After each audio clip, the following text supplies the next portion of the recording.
Hey everybody, welcome back to the channel. So we got the next episode of the Spectating series, and you guys have been asking for higher tier lobbies, and today we're going to be delivering. And also I have a co-host for today. You guys want another perspective and give a lot of tips, talk about ranked. We're going to be doing Masters, and today we have Hollow joining us. So Hollow, give a little hello. Wow, I feel like there was a bit of pun there. I'm kind of dying inside a little bit. Good morning. Good morning, right? Even though it's like, what, 2 o'clock for you? We don't talk about that part. They don't have to know. Okay, yeah, they don't have to know about that. That's fine. Also, Hollow, all of his stuff in the description down below. He creates tutorials. This man has got insane aim. It's literally, I was playing with a few people before when we're doing ranked. Let's pass this to the random, by the way, and I'll explain the premise of this really, really fast to you. I know I've already explained it, but so everybody understands. We drop in where whether we live or die, we watch how the whole lobby plays out. So please do not leave the lobby. Oh, okay, we're dropping hot. All right. Well, if we get eliminated, we get eliminated. That's good to know, because I'm a Wraith main, and so leaving the lobby is like muscle memory for me at this point. There you go, right? So you gotta give a reminder. I feel like my mouse is gonna spin out because I got a cat hair on it, I think. All right, I'm good. Yeah, we have one team. Okay. Yeah. All right, well, I got purple. I'm gonna have a bounce on me. Yeah, I'm on my way too. I'm on my way. Oh shoot, there's not a door over there. I'm dumb. Oh, I threw. I'm sorry. Oh, this guy's insane. It's all good. Any damage done to him? No. Like 50. It's okay. This guy shot me through the door. Oh my god, I'm gonna die. I'm throwing. Well, that's the whole point. We can spectate the lobby. It's all good. What's the worst that could happen? Hollow just essentially is warming up, so it's okay. You know, sometimes kind of explain the thought process. I feel like a lot of people get discouraged after they lose a round and don't leave. You didn't leave, right? No, yeah. Okay, you're good. Okay, so you know we're not throwing on purpose. I promise, but at least well, these people are. Wait, hold on. They're proud of it. They shot his box. This poor Caustic. Oh, what did the Caustic do?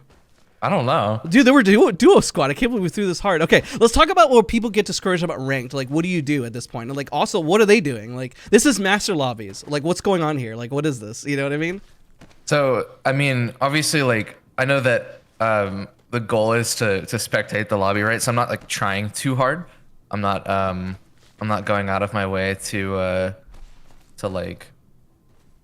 I'm not going out of my way to like necessarily win the entire game.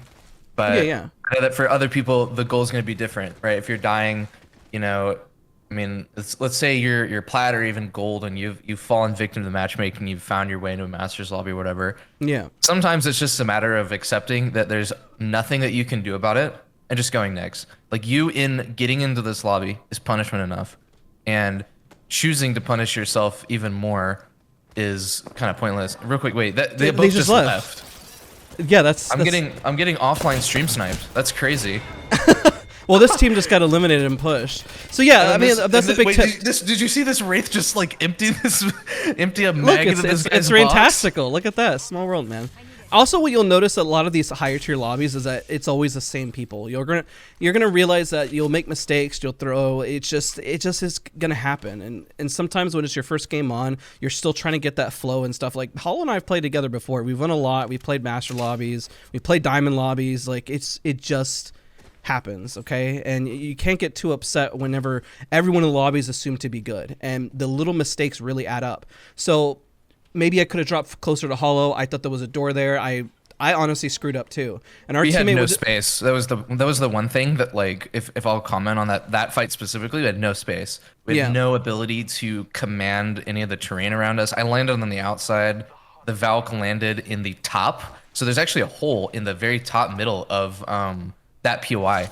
So the Valk dropped in, grabbed the first gun that she saw, and then ran out and had high ground over me. So she's looking down on me. So not only can she just press her S key or move downward on her analog stick to, you know, move backward and negate any ability of mine to do damage, but she also has the ability to get more easy headshots on me just because of the fact that, like, she's on high ground. So I just carelessly landed almost like I was in a pub, right? So being more mindful of, like, the terrain that you're able to, you know, command space of, and being more mindful of, like, how where you are again, like, relative to teammates. Yeah, exactly. Yeah. Just being a little bit more present in the game. Well, so we're watching the same squad with like these guys, Zerbo, the Horizon, Bloodhound, and Wraith. Do you see that, right?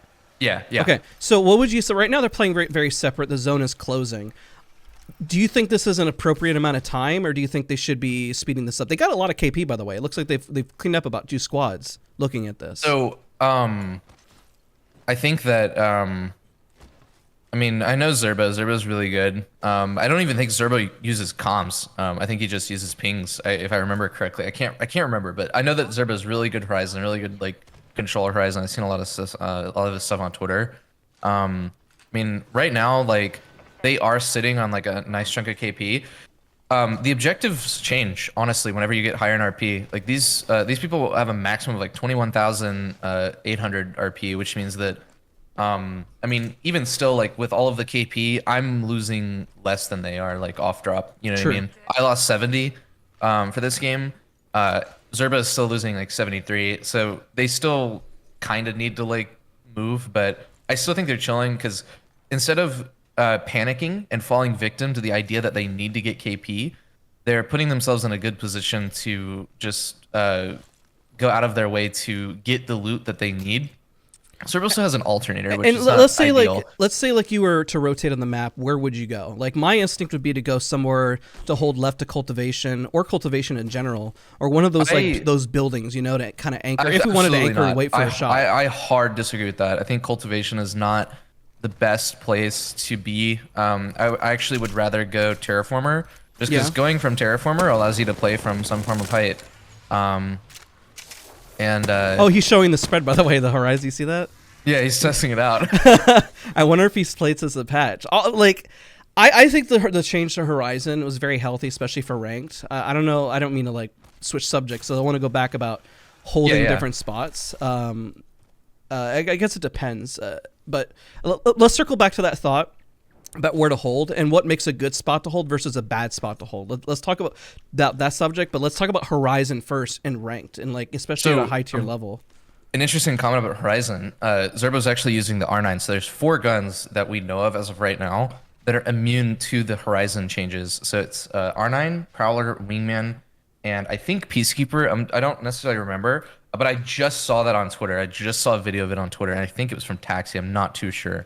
But him using R9 is going to be a really good choice because R9 is going to be a cool like entry gun.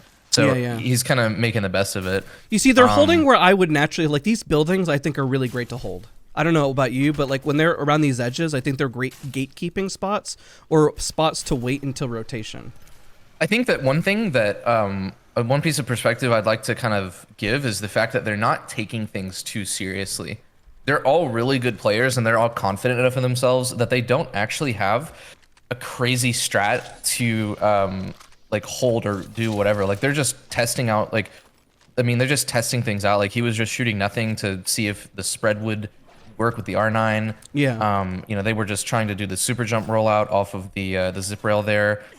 There's not really, like they're not sitting here with, you know, sweat dripping down their forehead trying to think about what their next move is. Sometimes on some days there is absolutely, you know, that's absolutely called for, but they're not really taking things too seriously. They're sitting on some KP, and it's better for them to kind of be on this side of the map and to make sure their like back is clear than to just W key directly into the middle of the map towards, you know, promenade and inevitably like where the zone is pulling.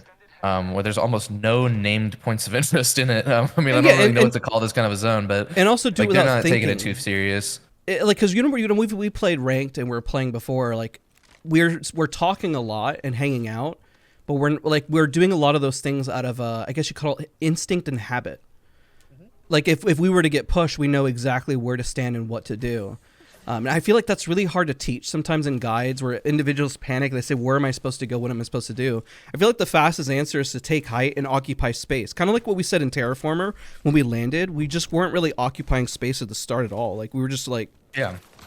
And naturally, because we're just kind of like getting into the flow of things. Sometimes it takes a minute to wake up the brain to say, oh, I need to occupy space, be within range, and know how to back up, when to back up. Like all of those little things really matter.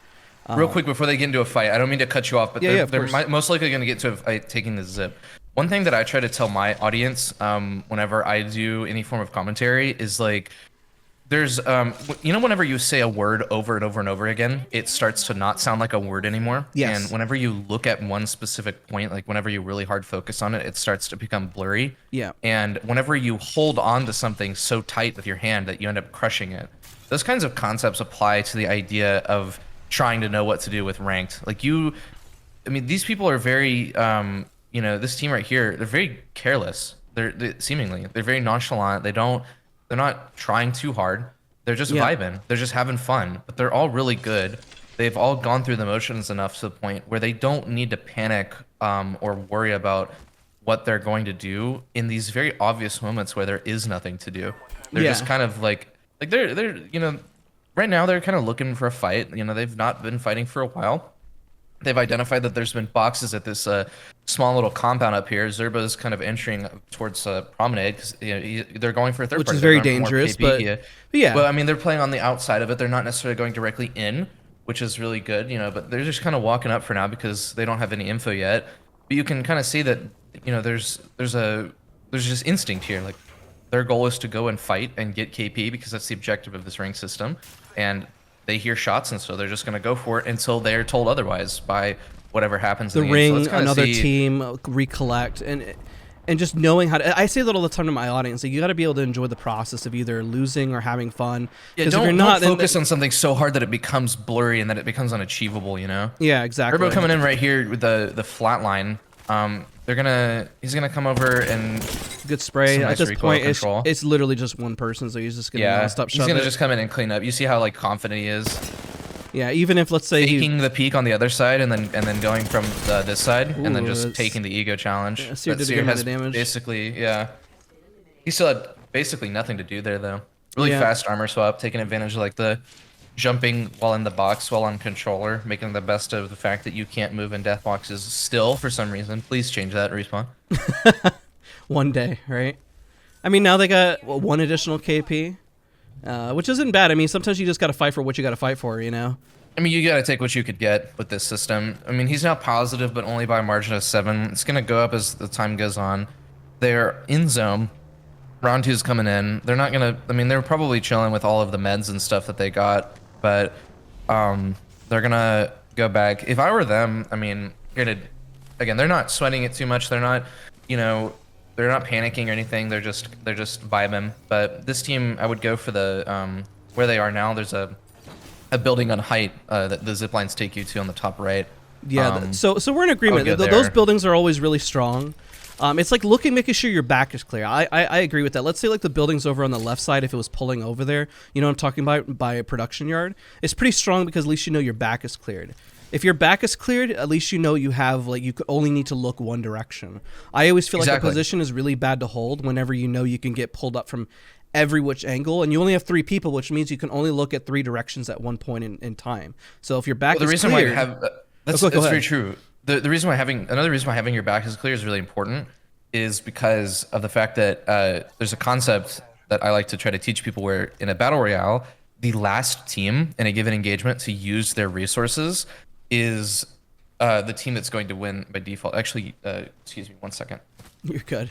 And so just to kind of explain, I mean, look when I say people are Hollow and I are explaining the nonchalant, they're just flowing. Whenever you're flowing, your aim's going to be better. You're going to be more focused on your comms. You're going to be more relaxed. There's nothing worse than playing with somebody who's very high tense, very angry, very flustered, very frustrated. And it helps whenever somebody is a lot more loose and relaxed in most of these scenarios and situations. But can dial it in when needed. Yes. I mean, I was just spectating this Bloodhound Grimfy here, and I could just immediately tell in the body language of the camera movement and the movement of the the player, movement of Bloodhound, right? Just how they're moving their analog sticks, basically, for lack of a better term. I can just immediately tell that, oh, I need to check this. There could be a team up here waiting for me. Let me go ahead and scan and posture myself and be ready for a fight. As soon as there's no hostiles, Grimfy's straight back to just kind of walking around. Yeah, exactly. Once you know it's kind of clear, and this is a thought process again. They know that nobody's going to push the choke behind them. This is a great spot to kind of be. They hold center positioning in the map, and it's most likely going to pull to them. Most likely, they'll still probably float around and look for some. It's not even. It's center, but it's more towards the edge. Yes. Holding any other. I mean, holding any other point is gonna Like, you can actually see, it's funny how we're talking about holding a position. They just had ideally what I would consider to be like one of the best spots in the zone. Maybe It's not like literally game inside winning those spot, buildings, but they're but leaving. They left it entirely. Why? Because they so need to get people would probably KP. get so confused. Yeah, like I feel like that's where They, viewers get confused about like, well, that position yeah. was good. How come they left? And I didn't mean to interrupt you, but it's like the thought process, like, well, they also need to go fight. You know, We're on the like, exact same train of thought that like you're not you don't even need to apologize. Like the objective of this rank system is to get as much KP as possible to offset the crazy losses that you get while you're in Masters. And I feel like a lot of the old advice of like go find position, get KP early, and then hold that position. People that are still following that advice are the ones that are getting steamrolled by these people. And while maybe if you're trying to just get to like like a specific rank, like if you're trying to go from gold to plat or plat to diamond, or even maybe potentially diamond to masters, whatever, like it's an okay strat. But these people are the ones that are rolling you, and they're the ones that are get 600 RP for it. Yeah, let's check this. They're about to fight. They're on low ground, and I always say don't. It's always bad to push on low ground, so they're not But if taking you're Horizon, shots. If you're Horizon and you wait, anymore. I also say trigger discipline is important until you get the ideal positioning. Oh, he already did damage. Now you just shove at this point. Like They people just gotta pick one clip. Yep. People always say like, why are they shoving nonstop? I was like, they got the knock. Remind me in a bit. Zerbo just popped a bat for two, not even two pieces of like red armor damage, and I want to talk about that after they're done with this fight. Okay. Yeah. But remind me in a bit. But they one clip the Maggie, and it seems like they yeah they just left. I didn't see the number of squads go down. I didn't either. It seems like a lot of broken squads are here at the end. They're literally just looking. I think it was 5 with 10. So that means that I think that there could only be a maximum of like 2 full teams in that kind of a situation. So people who are watching who are lower rank, I know this is we're watching master rank and everything. I honestly still would encourage people to go within reason to go fight. Let's say like it's outside of zone 4 and you see people fighting way outside of zone, then you just play for a win. But at the same time, I would still encourage people to fight. One, it's a good learning mechanic to constantly learn how to get into engagements. And then two, nothing wrong with KP. Go ahead. Exactly. Not to cut you off, but Zerbo waited until his teammate could portal up towards him so that he could have access to the queue, and it paid off. Instead of just queuing up by himself and getting insta-focused, they managed to get this knock. Rain. Oh wait, they're all low. Rain did go for a finish, but there's 2 down, and now it's basically a 1 fight, even though both of them are very low. They have the high risk of getting thirded, but they should recover this. He was trying to go for the finish because he was holding his knockdown up, and some people do that, but Rain's on controller, and so if you're on controller and you have that limited range of motion, going for a finisher is a really good way to almost like guarantee the ability to finish a knock, because it can be very difficult to track knockdowns. I actually just saw a clip recently of Rain going up against a Newcastle, and I saw that. Limited. Yeah, he was just so limited by controller range of motion that he had to just keep knocking him over and over again. Yeah, it was. Yeah, he still won the fight, but because obviously Rain's not a bad player. He didn't see him. There's a guy on the left. Yeah, I saw that. I don't. Did you see him? Yeah, I saw that. That's actually the entertaining thing, is that it's easier for to spectate and see the mistakes, but when you're actually doing this, what you're focused on isn't always the right thing. There's another rat. And the other should be last squad, and that should be it. And they're gonna hold that little jump pad. Yeah, this last poor guy. I'll comment on a couple things after they inevitably win this game, because it seems like they. Oh yeah, and then because you got to comment about the cells, and we're gonna be in queue for a minute. So even though we're gonna be in queue, we can talk about and debrief about some of the things and kind of break things down. Maybe it will last longer in this next round, right? Yeah, maybe. We'll see. I mean, I think just talking about like a lot of like popping a bat for a couple of cells. Popping a couple of cells does take a little bit, you know? It takes a little bit of time. I think it's like 3 seconds each, not to mention the internal cooldowns and the animations between like popping each cell. Using a battery to heal, even if it's for an incomplete armor in a fight, because it's just a much more fluid kind of emotion, it's going to be a lot more efficient and a lot easier of a way to heal, especially, again, if you're on controller, you're limited in your ability to kind of go on your menu. Obviously, like players like Zerbo or Rain or whatever are such experienced controller players that they've kind of overcome a lot of the limitations that they have Yes. on controller, because that's most of what goes into being a good controller player, is overcompensating for those limitations. But popping a bat there isn't totally unheard of. It's actually kind of good, just because it saves you a lot of time, whether you realize it or not. Another Real quick, thing, before you transition to the next thought, I'm letting people know Yeah. we're sitting here in the connecting lobby screen. I'm sure everybody's having this issue, by the way. The servers have not been very kind whatsoever. There you go. It's just not even able to find party. That's funny. Since the new patch came out, this is 5 days right before the split. So when this comes out tomorrow, it's only be like 4 days. It's very interesting how lobbies play out. They tend to, I don't know if you noticed this as well, lobbies tend to die really, really quick towards the end of the season because people get really antsy about, oh, I gotta get KP, I have to get KP. And because the model is heavy on KP, it's like even more, I guess the word exasperated, or I'm using the exacerbated, wrong. yeah. Thank you. Oh my god, I can't speak English today. You see that because but the thing is, and what I really want to say to like dial that in, even though the split is almost over, and even though yes, there, you might be a little bit under a little bit of pressure to achieve the, your desired rank, to get, your trail or your badge, or even just to keep you out of the lower ranks in the next split. Make sure that you're kind of playing like that team that we just saw. They spent half the game lollygagging around, but still came through with the win in the end, and they all most likely gained a considerable amount of RP, because unless you're a top pred who already knows how to play the game and doesn't really need a lot of help or guidance or whatever, there isn't as much pressure for you to get a lot of KP on these kinds of players, and especially whenever you're a lower rank and you get more KP you get more points per kill because you're killing higher level players. Make sure that you're pacing yourself correctly, make sure that you're not overcommitting, make sure that you're not biting off more than you can chew, because although you're stressed out and although like people are dying off and you're like, oh, I'm not gonna get any KP, it's very important to understand that if you are going out of your way to just be level-headed, and if you're going out of your way to play the game normally and to not fall for the same mental trap that everybody else is, you're gonna gain. You're gonna gain. You're gonna hit your goal, and it's gonna happen, regardless. And it always does. I mean, the worst thing that can happen? You just get demoted or demoted. You lose. Like, you'll get back up if you can hit it once. You can do it again. Realistically, like Hollow and I, like we were just talking about how, oh well, maybe we'll do diamond lobbies. Like, we'll just do our mains. Like, what's the worst? Like, we'll get right back up here if we need to. It's not that. If you can do it once, you'll do it again. Don't stress. And most of rank, to be honest, is a time sink, especially whenever you're trying to go from master to pred. If you could play at that level like we just saw, they're going to win. Do those players deserve to be in pred rank? Sure. I mean, they just got to put hours in. I mean, Hollow, from grinding ranked, the amount of hours that it just takes, rather than every match being as skillful as possible, the amount of hours that it just takes devoting just to hit that level. I grinded rank in season 12, which was arguably the worst example of that. I had about 52,000 RP both splits.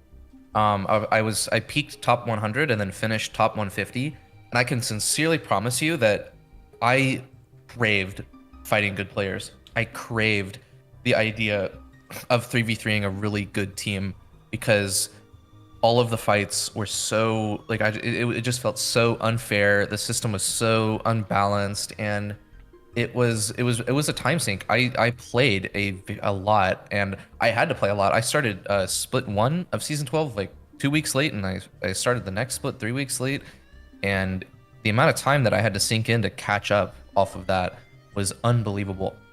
And it had nothing, like, there's no hidden, it's not like Overwatch. There's no hidden matchmaker. There's no hidden point reward system. The numbers are really straightforward in this game. And they are. And like when we say we run into the same people, so the last people that were just in the last lobby were most likely going to be in this lobby. It's just it's not that the player base isn't large enough, it's that the people at this level is just that small, unfortunately. Well, there's also just there's no Masters players in this game.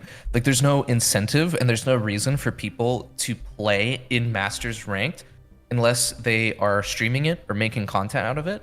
And that's why you don't. And a lot of comments will say, "I get master players in my plat and diamond lobbies," and the reason that's happening is because what you're seeing right now. There's no Masters players to fill those lobbies. If we're playing as a duo queue yeah. and we're sitting here waiting and you're seeing how long it takes, what's going to happen is you're going to see us two bounce into the lobby of a plat lobby potentially. We may not even end up in a diamond lobby. Straight up, we may end up in a platinum lobby here in this next round because it's very viable because we've been sitting in queue so long that the game says, wow, these players have been waiting for so long, they deserve to get into a match by now.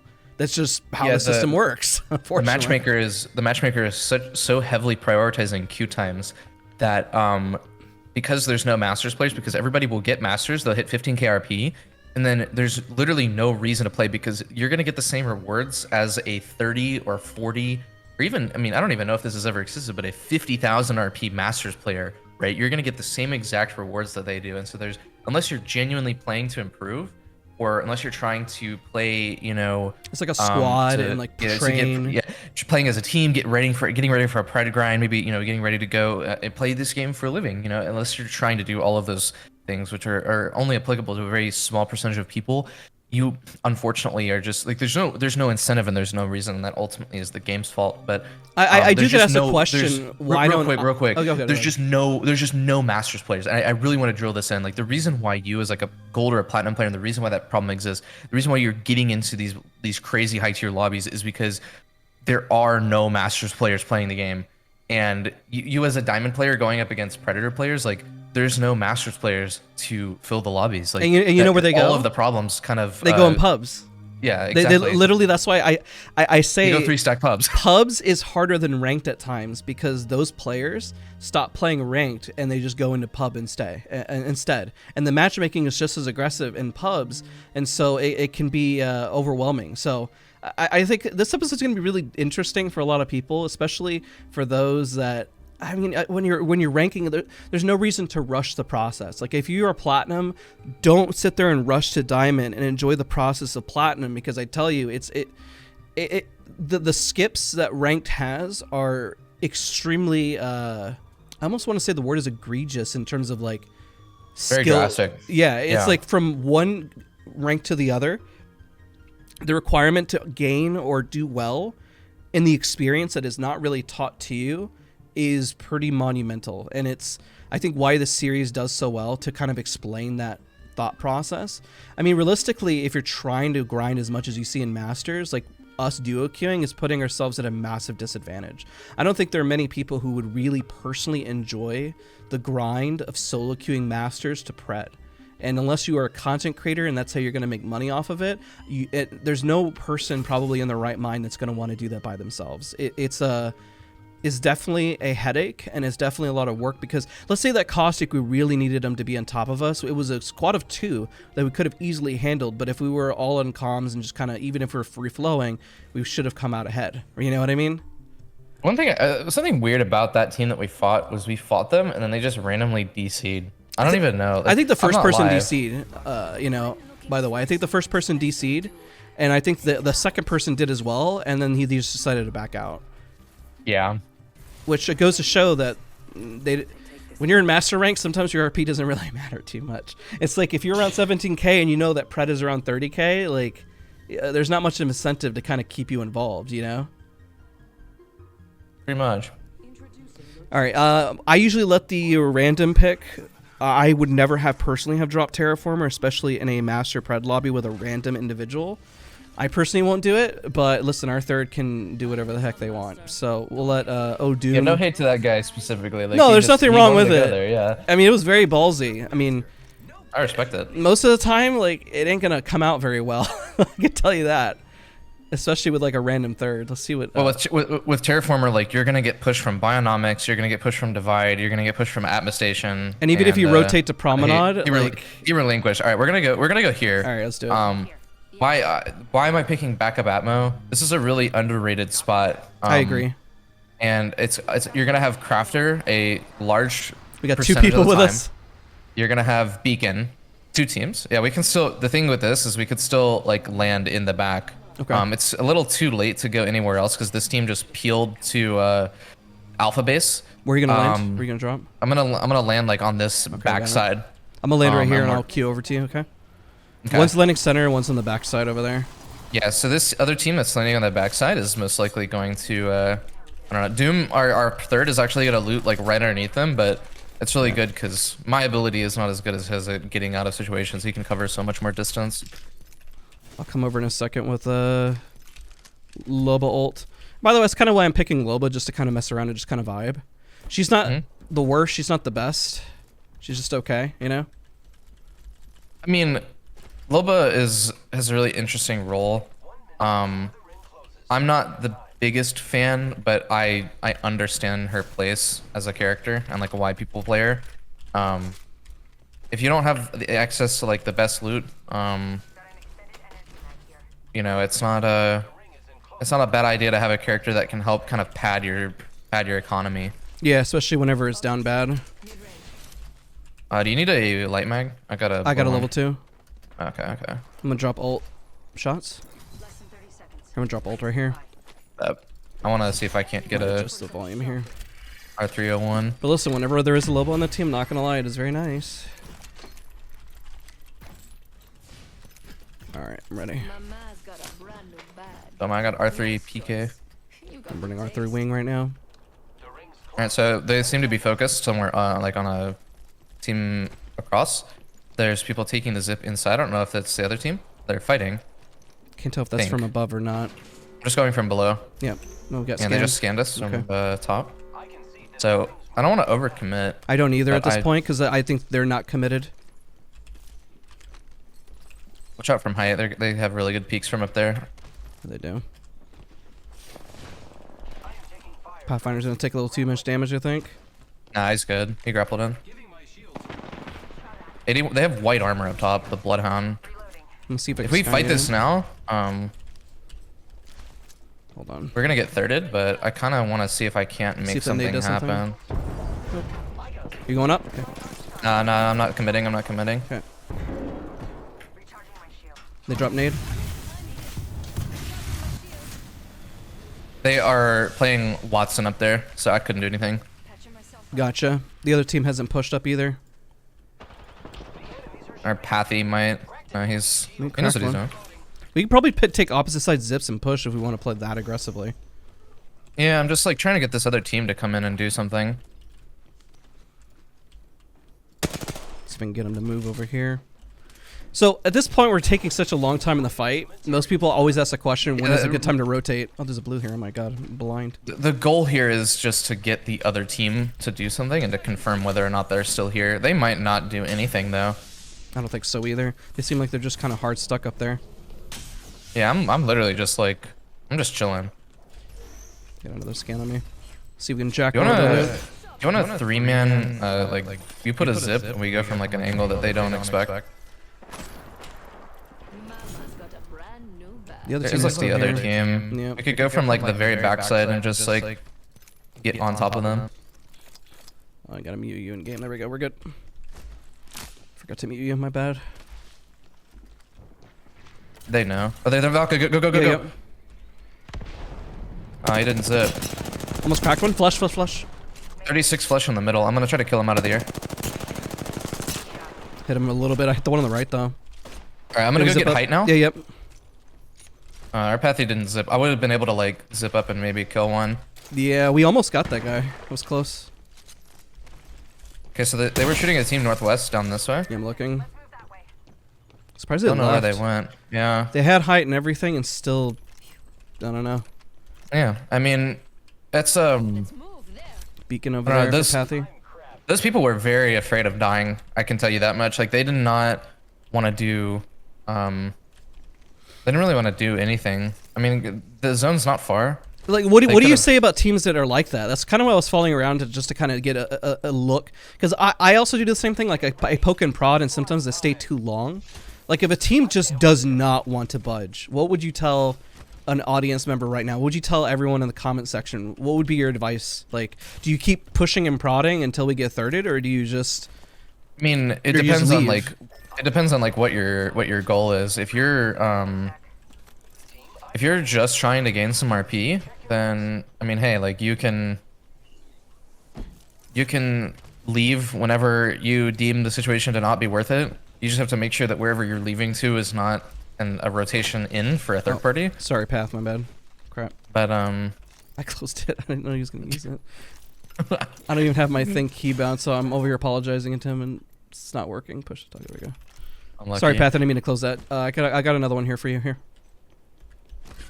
I feel like in that kind of a situation, the goal is to get them to either leave, get the third party to come in, or to kill that team on height and then take their spot and take their loot and get their KP. I didn't really do too much to them. I only have like 100 damage, I only have 80 because it never peaked, and our pathy never put like a zip up there.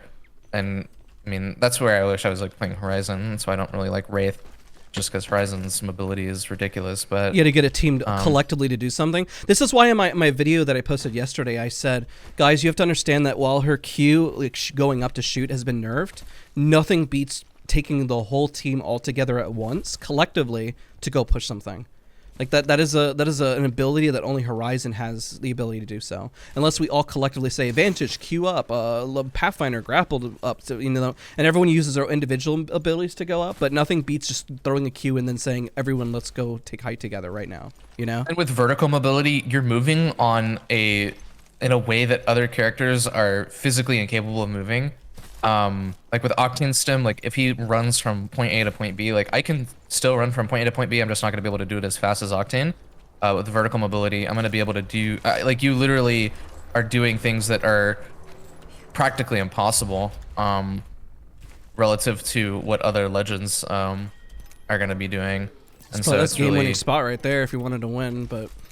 I mean, what I was gonna suggest is we go and we play for some form of like zone spot, and I just want to demonstrate how much of a coin toss it can be, because sometimes you'll have people come to you like that spot, like because honestly it's probably gonna pull there. I've seen this zone several times. It either pulls up here, or it pulls down there, just based off of like how many times I've seen it. Holding those buildings is usually is like a kind of going through the motions thing of I hold the building.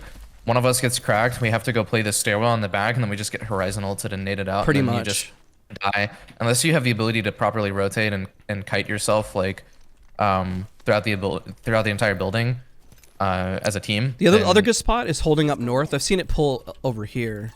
Like, because either way, my goal looking at this is making sure our back is cleared. Our back is going to be cleared here, and our back is going to be cleared on the north, And right now, 10 squads remaining. We've mitigated, 10 points, so that's not too bad.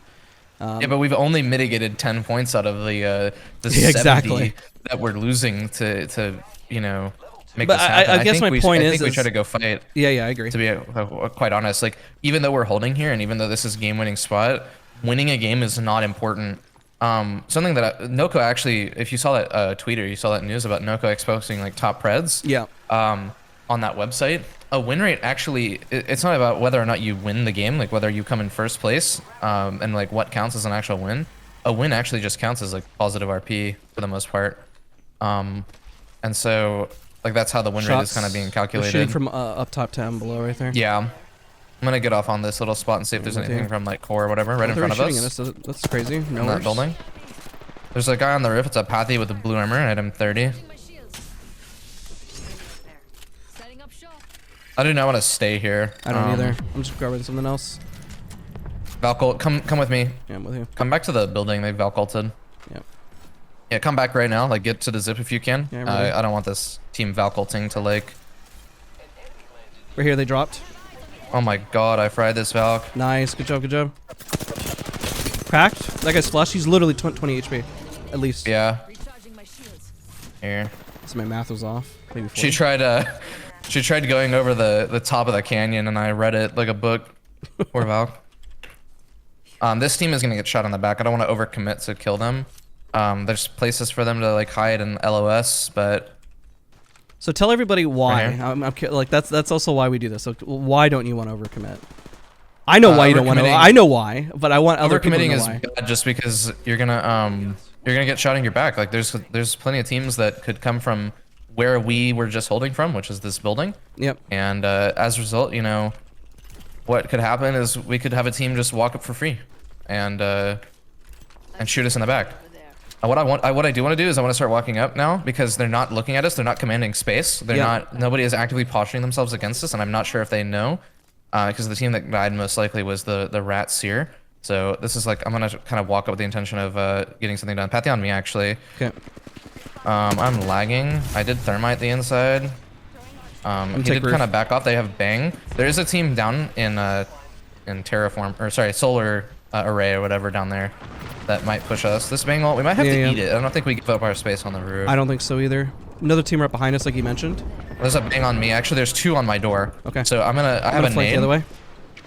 Pathy and I are going this way. We're pushing it right now. Yeah, you're fine. You're fine. I naded off my door. Okay, nice. Nice. We knocked one. Almost knocked another. I got a bat and I'm low. You're fine. I Nice, killed good all. job. I'm gonna res. Okay, I'm gonna put a low bolt in here. I'm gonna res out of LOS. I think our Pathy can eat this. Put up your knock. Oh shoot. It's gonna kill you. That was cool. Oh shit, another team, another team, another team. Okay, I had no audio on them at all.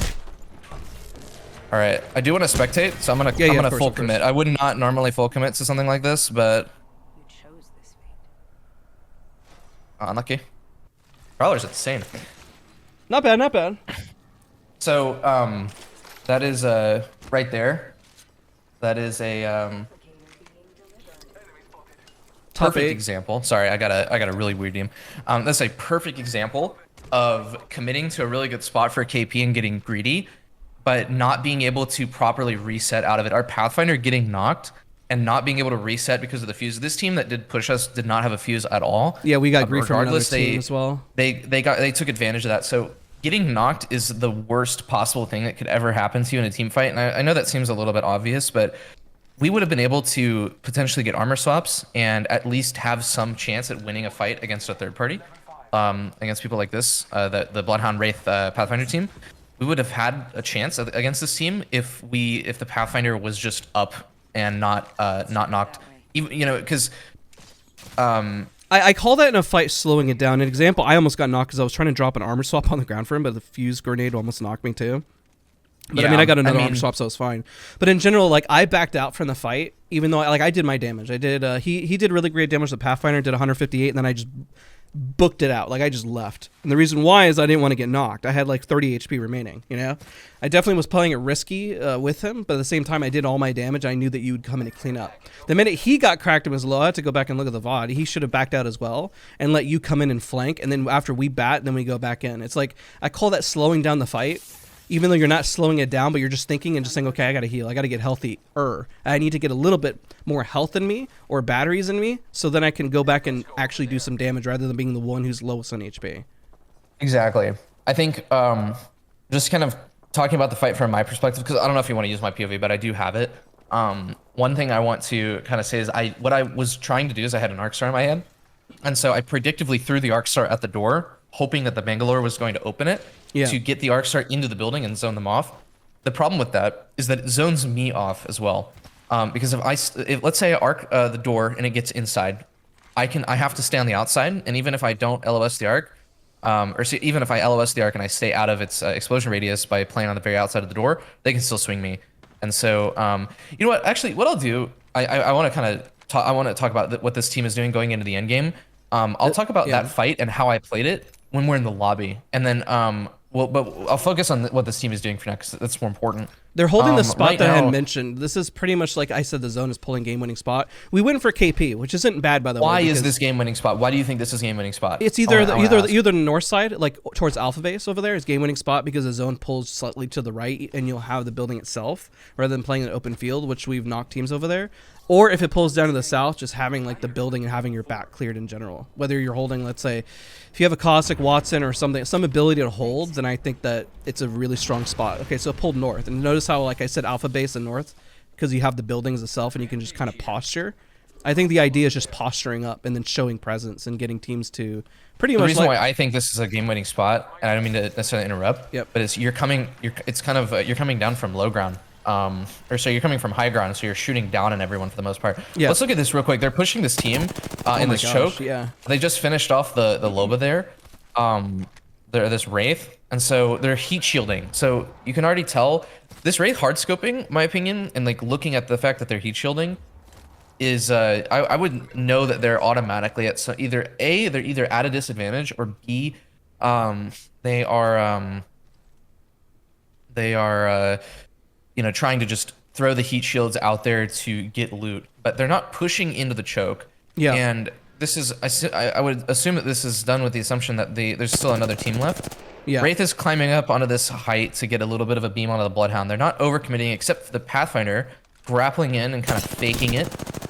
They know that this team inevitably will have to come to them in the first place, but what they're doing is they're getting entry damage.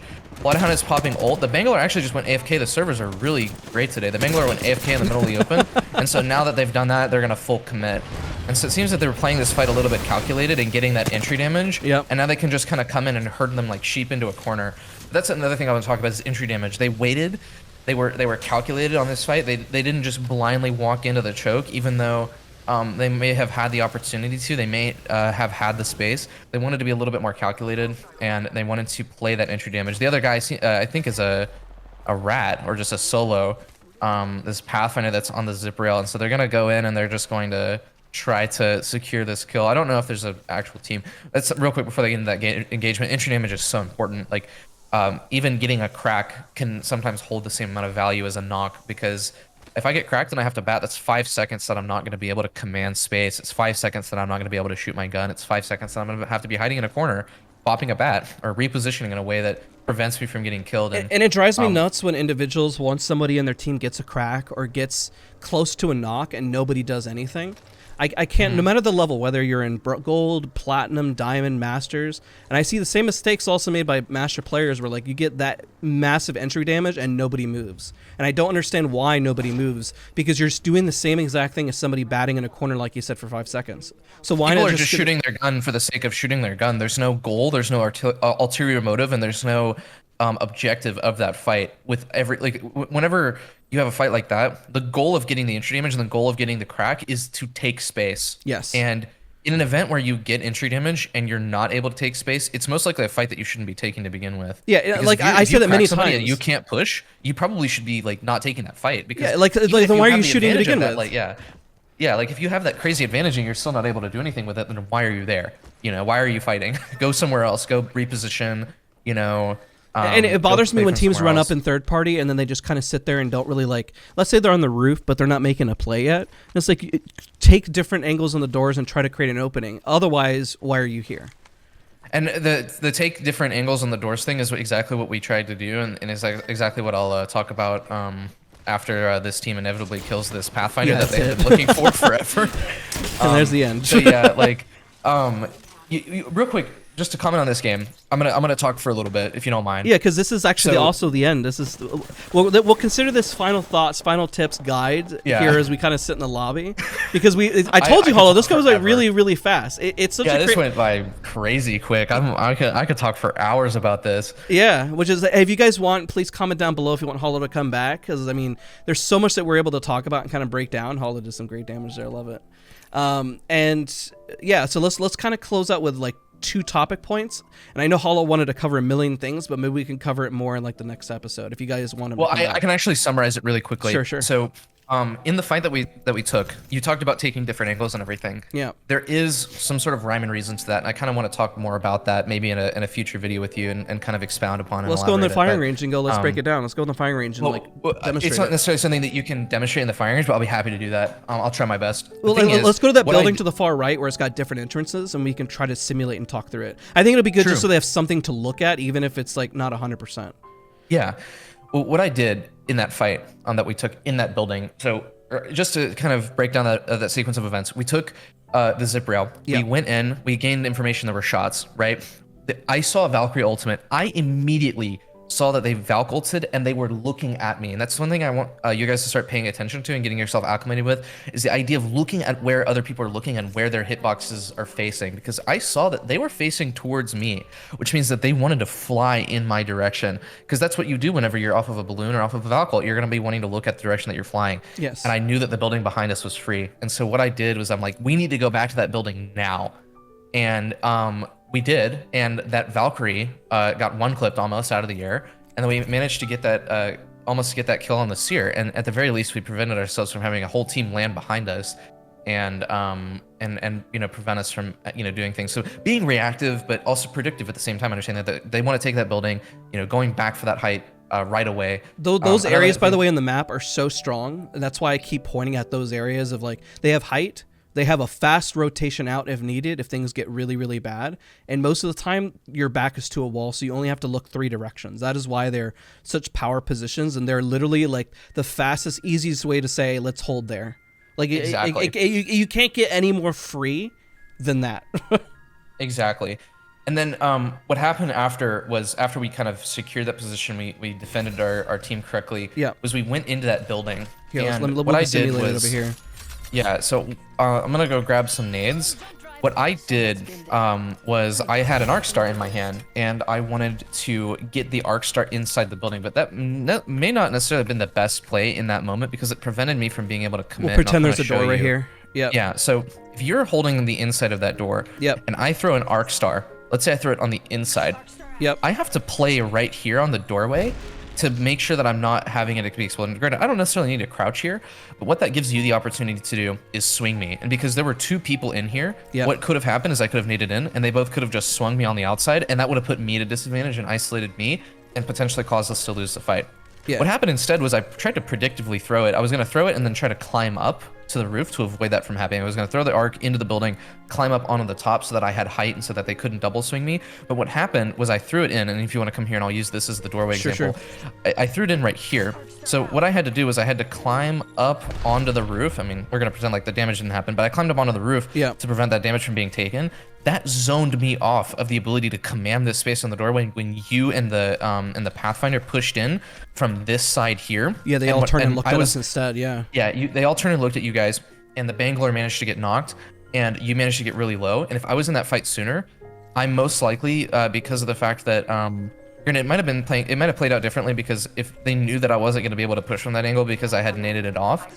But if I had not naded off, and maybe if I had just played that doorway, at the very least, it would have allowed me to get a 1-clip, get some damage in, and make that fight finish more quickly.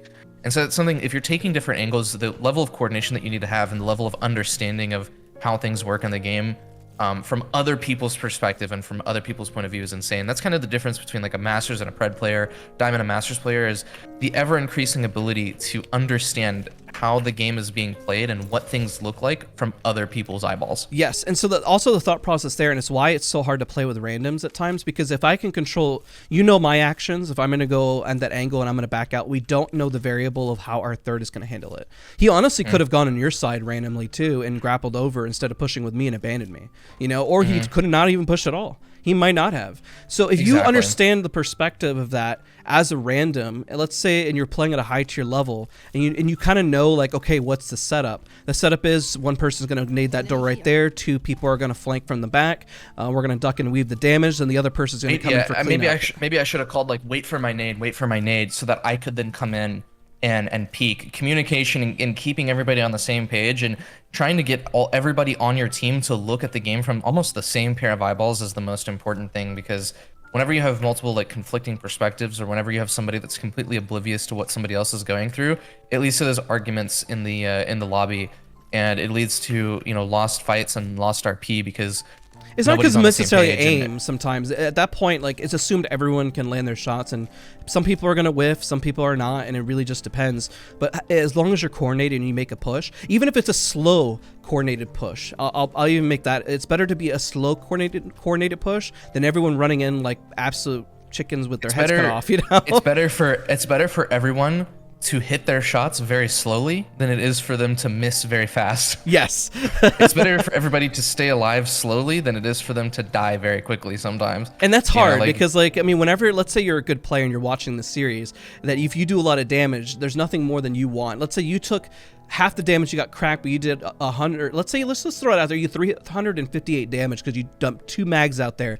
It is harder than ever for you to hold back and trust that your teammates are going to go do something. Most of the time, or to not, it's hard for you to kind of dial it back and to really think like, do I commit on this from here?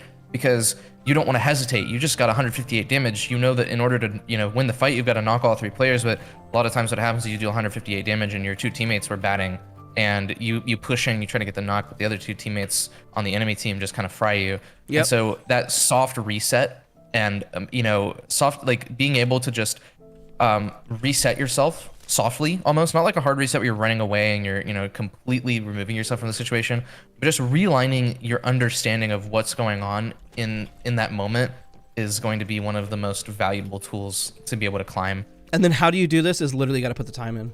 I can't tell you. I can sit here sometimes explain it all day and every day, but I do better whenever I have other teammates that know how to do it as well, and I'll still make mistakes. I'll be like, oh, I shouldn't have repeaked that, or I can't believe I did that. And the only way to learn from it is by just keep making the mistake and then acknowledging the mistake and then try not to duplicate it. As long as you don't make the mistake again, that's ideal. That's why you hear me on stream saying, I'm about to do something dumb, or I can't believe I did that. I know better. Like the things that you say you know better at are the things you're trying to avoid, and that's how you're gonna get better at Apex. Like on the most realist level I can possibly give. All right, we've been going for a little bit. It's very clear that we got to have Hollow come back. Thank you guys again. I love it so much. Right? Don't forget to leave a like, comment, and subscribe. And I'm curious. I mean, look, it's super chill. We got to have a good conversation. I think people are going to learn a lot specifically from this episode. So, Hollow, let them know where to find you. I make YouTube videos sometimes. YouTube.com/HollowFPS, and I stream Twitch.tv/Hollow_O. Awesome. Shouted you out early on. Everything in the description down below. Thank you so much, everybody, for watching. We'll see you guys all in the next episode. Bye, everybody. Peace.